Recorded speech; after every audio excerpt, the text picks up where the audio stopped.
قصور شہر میں آنکھ کھلی تو ابو کو کھالوں کا بزنس کرتے دیکھا۔ گھر کا نظام مشترکہ تھا۔ دادا دادی چچا چاچی اور ہم لوگ ایک ہی گھر میں رہتے تھے۔ امی اور چاچی کی کوئی خاص نہیں بنتی تھی، لیکن ہم دونوں بہنیں چاچا کے بچوں کے ساتھ کھیل کر ہی بڑی ہوئی تھیں۔ خاندانی زرعی زمین بھی تھی جس سے اچھا منافع ہوتا تھا۔ ابو کاروبار کے سلسلے میں اکثر گھر سے باہر ہی رہتے تھے۔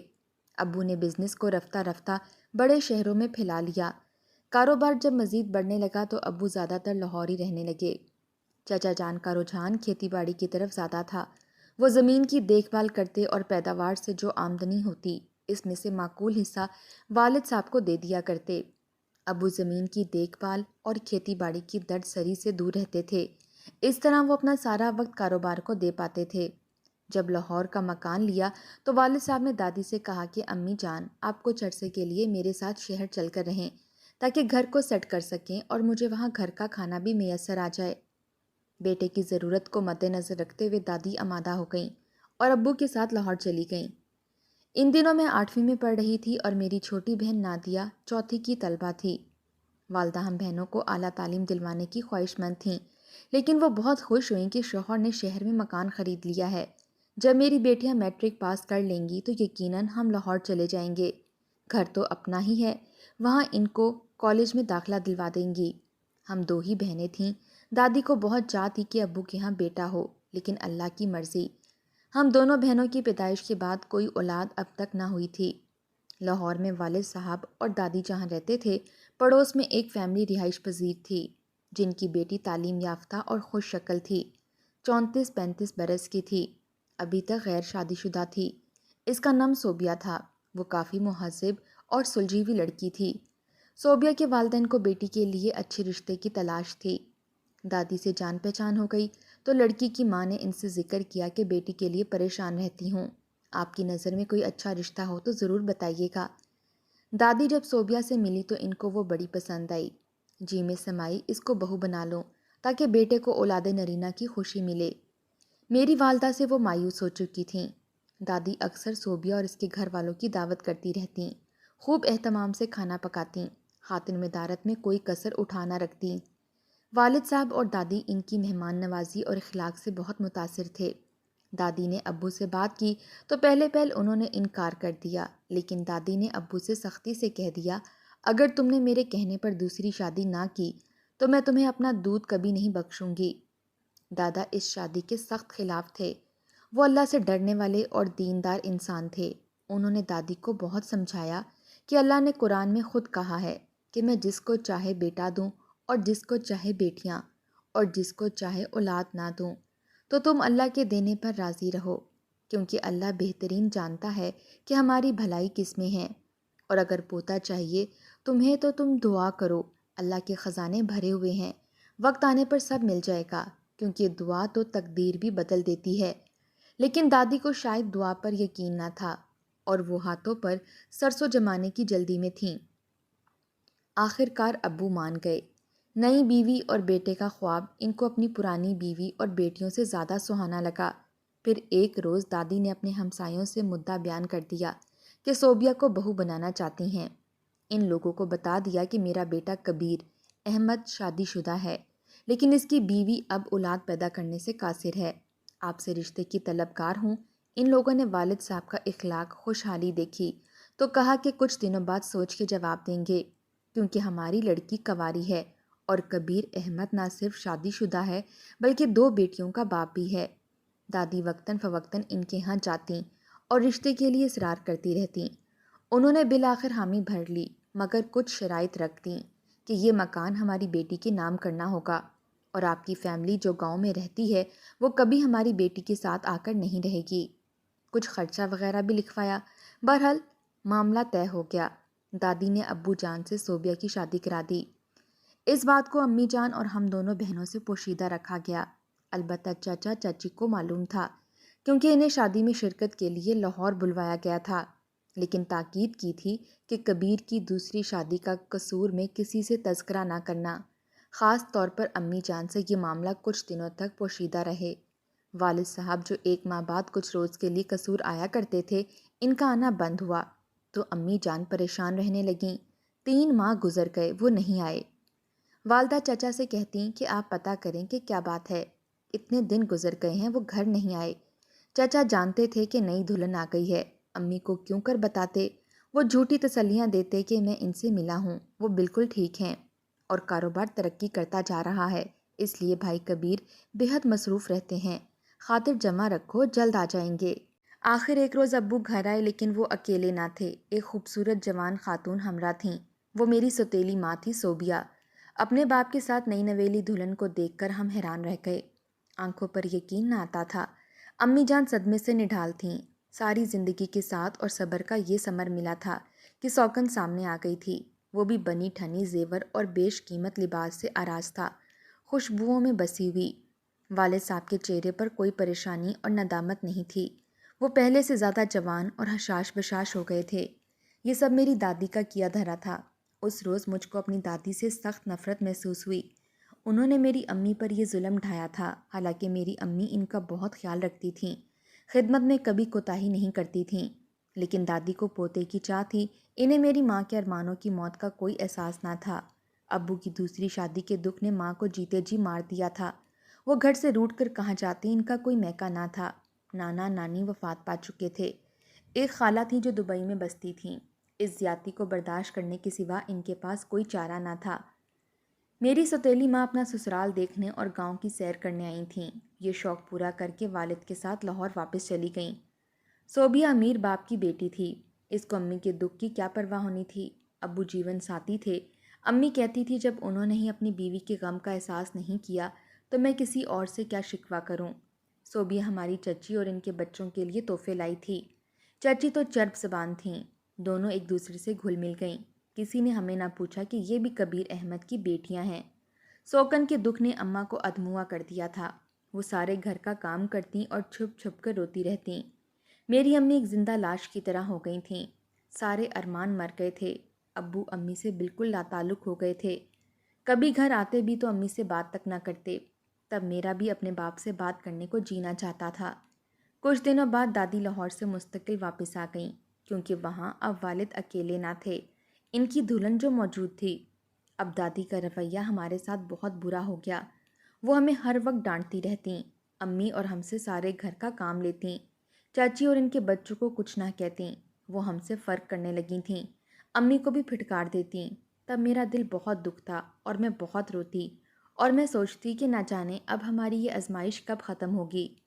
دادی کے ایسے رویے کی وجہ سے چاچی کو خوب شے ملی، شادی ہمارے باپ نے کی تھی، خدا جانے کیوں انہوں نے بیر ہم سے رکھ لیا تھا۔ چھوٹی بہن بھولی تھی، وہ ان کی اتوار نہ سمجھتی تھی، لیکن میں باشعور تھی اور سب کچھ سمجھتی تھی۔ ماں کو غم کرنے سے ٹی بی ہو گئی، تب اور زیادہ اچھوتوں والا سلوک روا رکھنے لگے، امی کے برتن ہر شے علیحدہ کر دی، کوئی ان کے قریب بھی نہ بھٹکتا، علاج کی بجائے سب کی بے رخی اور نفرت ان کی جھولی میں آ گئی، اس بے رخی کو وہ سہ نہ سکیں اور گھل گھل کر ختم ہو گئیں۔ امی کا ساتھ کیا چھوٹا، ہم دونوں بہنیں بے آسرا ہو گئیں۔ ادھر اللہ تعالیٰ نے ہماری سوتیلی ماں کو اولاد نرینہ سے نواز دیا، دادی کی خوشیوں کا ٹھکانہ نہ رہا، وہ پوتے کی چاہ میں لاہور چلی گئیں، اب چچی ہی ہماری سرپرست بن گئی تھیں، دادی تھیں تو کم از کم کھانے پینے کو دے دیا کرتی تھیں، چچی کے سائے میں آ کر ہم ہر طرح سے دکھوں میں گھر گئے، وہ کھانا بھی پورا نہ دیتیں، کبھی باسی کھانا دے دیتیں اور اپنے تمام کام ہم سے کرواتیں۔ والد صاحب دوسری بیوی کے حسن میں ایسے کھوئے کہ ہماری خبر ہی نہ لی کہ میری بیٹیاں کس حال میں ہیں، جبکہ اب ان کی ماں بھی مر گئی ہے۔ چچی نے سوتیلی ماں سے بڑھ کر ظلم دکھایا، بات بات پر چچا سے ہماری شکایتیں کرتیں، میری چھوٹی بہن کو اسکول سے بھی اٹھا لیا، شکر ہے کہ میں نے میٹرک پاس کر لیا تھا، آگے پڑھنا چاہتی تھی، والد لاہور لے جاتے تو شاید میں بھی کالج میں داخلہ لے لیتی، لیکن صوبیہ کے والدین کی یہی شرط تھی کہ وہ اپنی لڑکیوں کو لاہور نہ رکھیں۔ میں جانتی تھی ہمارا کوئی مستقبل نہیں ہے، جن بچیوں کے باپ نے کبھی خبر نہ لی ہو، بھلا ان کا کیا مستقبل ہو سکتا ہے۔ کچھ دنوں بعد جب والد آئے تو دادی نے ان سے مشورہ کیا اور میری شادی چچا کے ہی بیٹے حامد سے طے کر دی۔ حامد صرف 8 جماعتیں پاس تھا، سارا دن کبوتر بازی اور بٹیر لڑانے کے مشاغل میں مصروف رہتا تھا، چچا چاچی نے اس کی تعلیم و تربیت پر کوئی توجہ نہ دی تھی، لڑنا جھگڑنا گالیاں دینا اور غصے میں چیزیں اٹھا اٹھا کر پھینکنا اس کا معمول تھا۔ میری شادی اس کے ساتھ کر دی گئی، وہ بات بات پر مجھے تھپڑ مارتا اور ایسی گالیاں بکتا کہ میں کانپ کے رہ جاتی۔ غرض شادی کے 1 ماہ بعد ہی میں ایسی بیمار پڑی کہ اٹھنے کے قابل ہی نہ رہی۔ اب مجھے اپنے سے زیادہ اپنی چھوٹی بہن نادیہ کی فکر تھی۔ وہ بیچاری سہمی سہمی رہتی، جس پر چاچی اور دادی ایسے حکم چلاتی جیسے وہ ان کی نوکرانی یا باندھی ہو۔ ایک روز میرے شوہر نے ہاتھ منہ دھونے کا پانی مانگا۔ وہ چارپائی پر بیٹھا تھا۔ میں نے نلکے سے پانی نکالا اور چھوٹی بالٹی بھر کر لا رہی تھی کہ وہ دھاڑنے لگا۔ جلدی پانی لا، کیوں اتنی دیر کر دی ہے؟ میں نے کہا کہ پانی نلکے سے نیچے اتر جاتا ہے کیونکہ ہینڈ پمپ خراب ہے، کافی دیر تک ہتھی چلانی پڑتی ہے، پھر پانی اوپر آتا ہے۔ اس نے موٹی سی گالی میری امی کو دے کر کہا کہ بہانے کرتی ہے، بکواس کرتی ہے، آگے سے زبان چلاتی ہے۔ یہ کہہ کر پانی کی بالٹی زور سے مجھ پر دے ماری، جو میری کمر پر لگی اور میں درد سے بلبلا اٹھی۔ میری بہن نادیہ یہ دیکھ کر اس سے یہ برداشت نہ ہوا، وہ زور زور سے رونے لگی۔ تب حامد کو اور بھی غصہ آیا اور وہ نادیہ کو مارنے لگا۔ میں اس کو بچانا چاہتی تھی لیکن میں خود بھی اپنی جگہ سے ہل نہیں پا رہی تھی۔ شور اور ہنگامہ سن کر دادا دوسرے کمرے سے آئے اور انہوں نے بڑی مشکل سے نادیہ کو بچایا اور اپنے ساتھ والے کمرے میں لے گئے۔ اس روز میں نے دل میں تہیہ کر لیا تھا کہ ہم دونوں بہنیں یہ گھر چھوڑ دیں گی، پر موقع ملتے ہی آپس میں صلاح کی اور گھر چھوڑنے کا فیصلہ کر لیا۔ چچی نے جب نادیہ کو اسکول سے اٹھوایا تھا تو وہ 8ویں جماعت میں پہنچ چکی تھی۔ نادیہ بڑی ہو گئی تھی اور چیزوں کو سمجھنے لگی تھی۔ بالٹی لگنے سے میں ٹھیک طرح چل نہ سکتی تھی، بہت تکلیف تھی۔ نادیہ نے تیل ہلدی گرم کر کے مالش کی اور رات کو جب سب سو گئے تو ہم بہنوں نے برقعے اوڑھے اور فجر سے کچھ پہلے بس اڈے کی طرف روانہ ہو گئے۔ سوچا لاہور والد کے پاس چلے جاتے ہیں اور ان کو حالات بتاتے ہیں، پھر جو خدا کو منظور ہوگا دیکھا جائے گا۔ بس اڈا ہمارے گھر سے کچھ دور تھا۔ جب ہم وہاں پہنچی تو قصور سے لاہور جانے والی گاڑی تیار تھی۔ ہم اس میں بیٹھ گئیں۔ ہم دونوں بہنیں گھر سے تو چل پڑی تھیں لیکن خبر نہ تھی کہ ہماری منزل کون سی ہے۔ 3 گھنٹے بعد ہم لاہور پہنچ گئے۔ صبح کی سفیدی نمودار ہو رہی تھی۔ ابو کے گھر کا پتہ لکھ کر میں نے پرس میں ڈال دیا تھا۔ تھوڑی دیر بعد بس اڈے پر رکی اور ہم نے چائے پی، اور جب ٹیکسی کرنے کا مسئلہ آیا تو مجھے خوف محسوس ہونے لگا۔ انجان شہر تھا اور صبح سویرے کا وقت تھا۔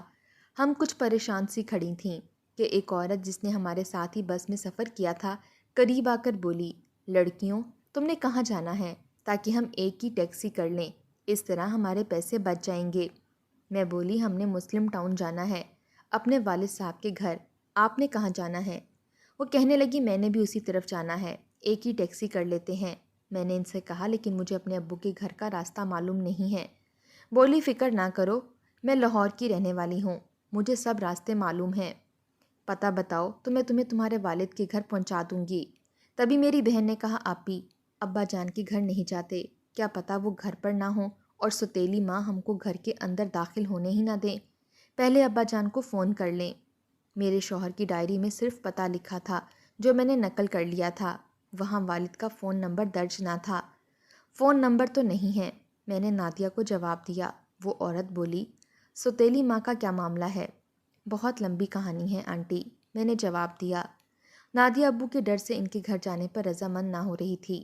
وہ عورت جس کا نام عالیہ تھا کہنے لگی ایسا کرو کہ تم دونوں میرے ساتھ میرے گھر چلو، وہاں کچھ کھا پی کر فریش ہو جاؤ، پھر میں تمہارے والد کے پتے پر رابطہ کر کے ان کو بلوا لوں گی، وہ تم دونوں کو آ کر لے جائیں گے۔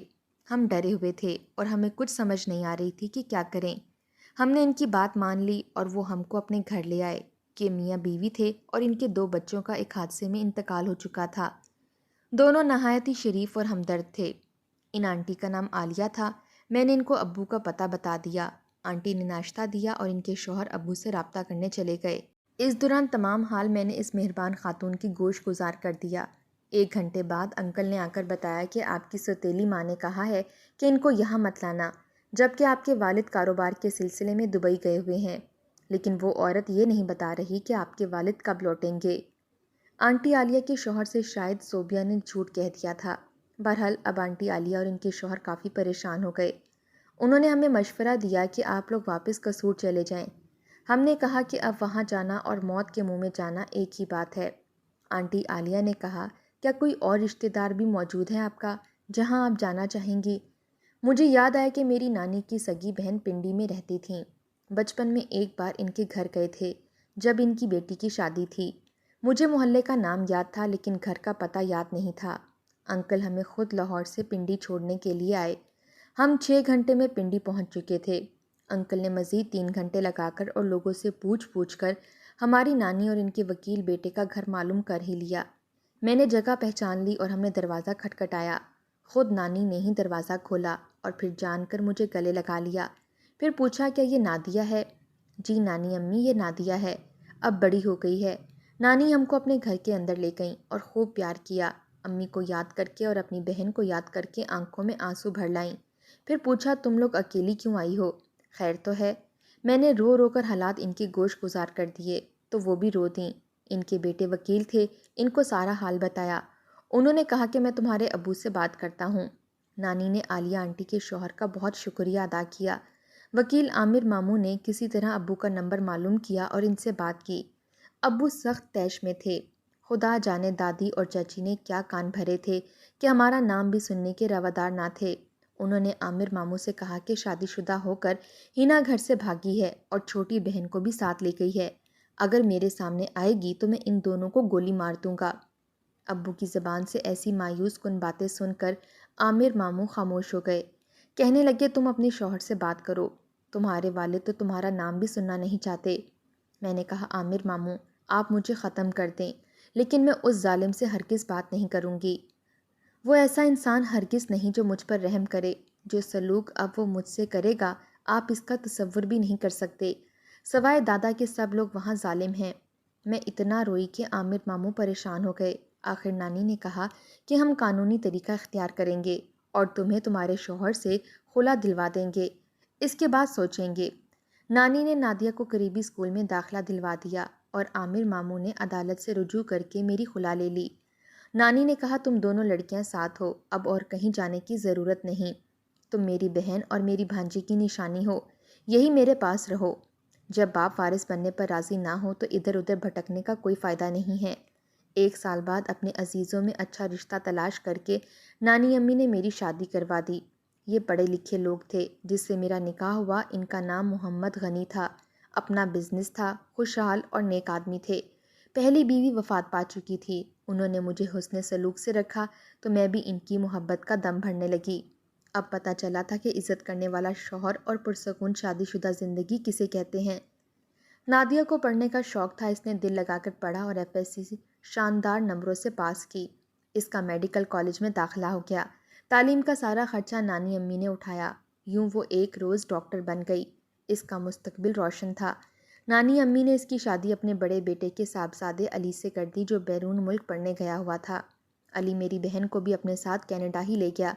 یوں وہاں خوش و خرم آباد ہو گئی اور میں اپنے گھر میں اپنے میاں صاحب اور 4 بچوں کے ساتھ پرسکون زندگی گزار رہی ہوں۔ صوبیہ سے ابو کی 2 اولادیں ہوئیں، ایک بیٹا اور پھر بیٹی۔ افسوس کہ یہ دونوں بچے کم سنی میں ہی فوت ہو گئے۔ ابو کے پاس ان کی کوئی بھی اولاد نہ رہی۔